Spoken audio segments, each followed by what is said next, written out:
Hi friends, welcome back to my channel Yummy Days with Kavita. இன்னைக்கு ரொம்ப டேஸ்டியான கொள்ளுக்கடையிலும் கொள்ளு ரசமும் செய்ய போகிறோம். கொள்ளுக்கடையில் வந்து நம்ம குக்கர்லேயும் செய்ய போகிறோம். ரொம்ப ஈஸியான மெத்தட். பிகினர்ஸ் கூட டக்குன்னு செஞ்சிடலாம். கொள்ளு ரசம் வந்து சிம்பிள் அண்ட் ஈஸி மெத்தட் தான். ஆனால் இந்த ஒரு மசாலா ஸ்பெஷலாக அரைச்சி நம்ம சேர்த்த போகிறோம். இந்த மசாலா அரைச்சி சேர்த்தும் போது ஒரு நண்டு சூப்பு குடித்த மாதிரி அவ்வளோ டேஸ்ட்டாக இருக்கும். இது வெறுமனே நம்ம சூப் மாதிரி கூட குடிச்சிக்கலாம். ரொம்ப நல்லாயிருக்கும். ரொம்ப டேஸ்டியான கொள்ளுக்கடையல் ஃபஸ்ட்டு எப்படி செய்கிறதுன்னு பார்த்துக்கலாம். ஒரு 100 கிராம் கொள்ளை குக்கரில் சேர்த்துருக்கேன்.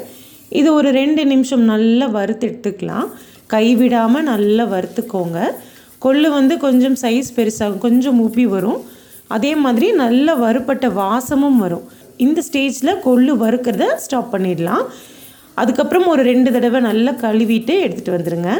நான் சேர்த்திருக்க கொள்ளில் கல்லோ குப்பையோ எதுவுமே இல்லை. கொள்ளு வந்து ஒரு தடவை க்ளீன் பண்ணணும் அப்படின்னா க்ளீன் பண்ணிவிட்டு வறுத்துக்கோங்க. இப்போ ஒரு 4 பல்லு பூண்டு சேர்த்துருக்கேன். பூண்டு கண்டிப்பாக சேர்த்துக்கோங்க, டேஸ்ட்டு சூப்பராக இருக்கும். 3 தக்காளி எடுத்திருக்கேன். தக்காளியோட அந்த மேல் பகுதி இருக்கு இல்லையா, அதை நம்ம கட் பண்ணிடணும். அது சேர்த்தக்கூடாது. அதை கட் பண்ணிவிட்டு 3 தக்காளியும் உள்ளே சேர்த்துக்கலாம். ஒரு தக்காளி கடையலுக்கும் 2 தக்காளி நம்ம ரசத்துக்கும் யூஸ் பண்ண போகிறோம். ஒரு 8 சின்ன வெங்காயம், 2 பச்சை மிளகாய், கொஞ்சம் தண்ணி சேர்த்து, தண்ணி கொஞ்சம் தாராளமாகவே சேர்த்துக்கோங்க. கொஞ்சம் ஒரு 1/4 ஸ்பூன் அளவுக்கு சீரகம், 1/4 ஸ்பூன் மஞ்சத்தூள், ஒரு 1/2 ஸ்பூன் விளக்கெண்ணெய் தண்ணி சேர்த்து கொதிக்க விட்டுடுங்க. இந்த அளவுக்கு நல்லா கொதிச்சதுக்கு அப்புறம் ஒரு 6லேருந்து 7 விசில் ஒரு மீடியம் ஃப்ளேம்லேயே வச்சு எடுத்துக்கலாம்.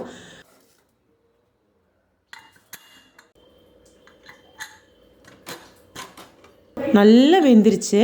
நல்ல இந்த மாதிரி நல்லா மசிய சாஃப்டாக வெந்துடும். நம்ம இப்படி மசித்து பார்த்தோன்னா நல்லா குழஞ்சே வெந்திருக்கும். அந்த அளவுக்கு நம்ம இதை குக் பண்ணிக்கணும். ரசத்துக்கு தேவையான 2 தக்காளியும் கொஞ்சம் தண்ணியும் நம்ம இதுலேருந்து எடுத்துக்கலாம்.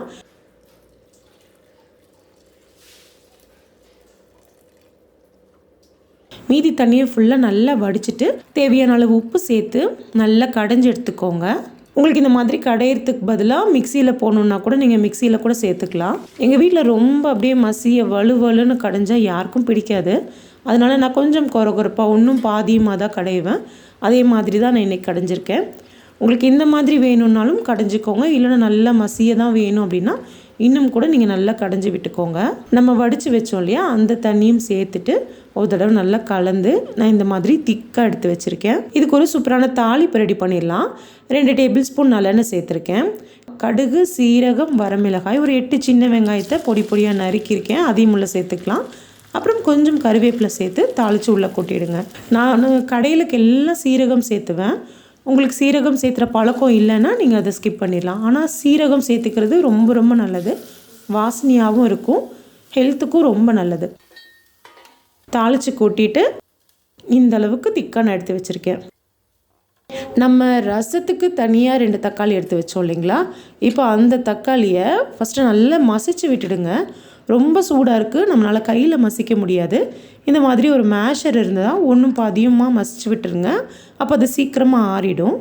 ஒரு 3 கப் தண்ணியை உள்ளே சேர்த்துக்கிறேன். தண்ணி சேர்த்துனதுக்கப்புறம் அது ஆறிடும். புளி பேஸ்ட்டு நான் ரெடி பண்ணி வச்சுருக்கேன். அதுலேருந்து 1 டேபிள் ஸ்பூன் புளி பேஸ்ட்டு சேர்த்துருக்கேன். உங்கள்கிட்ட புளி பேஸ்ட்டு இல்லை அப்படின்னா சின்ன நெல்லிக்காய் அளவு புளியை அந்த தக்காளி கூடையே உள்ளே சேர்த்துருங்க. அது ஊறிட்டுருக்கட்டும். அதுக்குள்ளார ரசத்துக்கு ஃப்ரெஷ்ஷாக ஒரு மசாலா நம்ம ரெடி பண்ண போகிறோம். 1 டீஸ்பூன் மிளகு, 1 டீஸ்பூன் சீரகம், 1/4 டீஸ்பூன் மஞ்சத்தூள், அப்புறம் 1 டீஸ்பூன் வரமல்லி கண்டிப்பாக சேர்த்துக்கோங்க. டேஸ்ட்டு அட்டகாசமாக இருக்கும். தேவையான அளவு உப்பு, பெருங்காயம், ஒரு 7லேருந்து 8 பூண்டு சேர்த்துக்கோங்க. பூண்டு தோலோடு சேர்த்துக்கோங்க, சூப்பராக இருக்கும். ஒரே ஒரு பச்சை மிளகாய், அதுக்கப்புறம் கொஞ்சம் கருவேப்பிலை. இதெல்லாம் நம்ம இப்போ கொரப்பாக அரைச்சி எடுத்துகிட்டு வந்துடலாம். அரைச்சி அந்த பேஸ்ட்டை தக்காளி புளியெல்லாம் கலந்து வச்சோம் இல்லையா, அந்த தண்ணியில் உள்ள சேர்த்துக்கலாம். அது சேர்த்தும் போதே ஒரு கை நிறைய கொத்தமல்லி தலையை சேர்த்துருக்கேன். அந்த கிளிப்பிங் மிஸ் ஆகிடுச்சு. கொத்தமல்லி தலை சேர்த்துனதும் அடுப்பை ஆன் பண்ணி அது மேலே வச்சாச்சு. நம்ம கடைஞ்சி வச்சோம் இல்லைங்களா கடையல், அதுலேருந்து ஒரு கரண்டி கடையல் எடுத்து உள்ளே சேர்த்துக்கோங்க. அப்போ நம்ம ரசம் சாப்பிடும்போது அங்கங்கே பருப்பு கிடைக்கும் இல்லையா, ரொம்ப டேஸ்ட்டாக இருக்கும். உங்கள் ரசம் வந்து செம டேஸ்ட்டாக சூப்பராக இருக்கணும்னா அதோட சீக்ரெட்டே என்னென்னா முழு பூண்டு சேர்த்தணும். முழு பூண்டு நீங்கள் தோல் உரிக்காமல் அப்படி சேர்த்தணும். அப்போ தான் வந்து அது டேஸ்ட்டு சூப்பராக இருக்கும். அதே மாதிரி தான் பெருங்காயம் வந்து கட்டி பெருங்காயம் சேர்த்துக்கோங்க. அதுவும் டேஸ்ட்டு ரொம்ப ரொம்ப நல்லாயிருக்கும். நீங்கள் ரசம் அரைக்கும் போதெல்லாம் ஒரு சின்ன பச்சை மிளகாயை சேர்த்து வச்சு அரைங்க. அந்த பச்சை மிளகாயோட டேஸ்ட் இருக்கு இல்லையா, அந்த பச்சை மிளகாயோட ஃப்ளேவர் ரசத்துக்கு அவ்வளோ நல்ல டேஸ்ட்டு கொடுக்குங்க. ரொம்ப காரமாக இருக்கும்னு நினைக்க வேண்டாம், ஆனால் டேஸ்ட் வந்து செமையாக இருக்கும். கண்டிப்பாக ட்ரை பண்ணி பாருங்கள். ரசம் வந்து ரொம்ப கொதிக்க வச்சிட வேண்டாம். ரொம்ப கொதிச்சோன்னா டேஸ்ட்டு நல்லா இருக்காது. எல்லாம் நுரக்கட்டி இப்படி பொங்கி வரும்போது ரசத்தை வந்து ஆஃப் பண்ணிவிடுங்க. ரசத்துக்கு இப்போ ஒரு சூப்பரான ஒரு தாளிப்பு ரெடி பண்ணிடலாம்.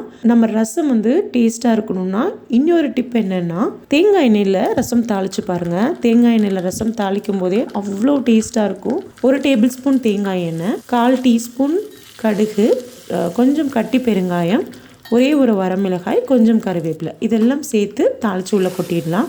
அவ்வளோதான். மணக்க மணக்க கம கமன்னு ரசம் ரெடி ஆகிடுச்சு.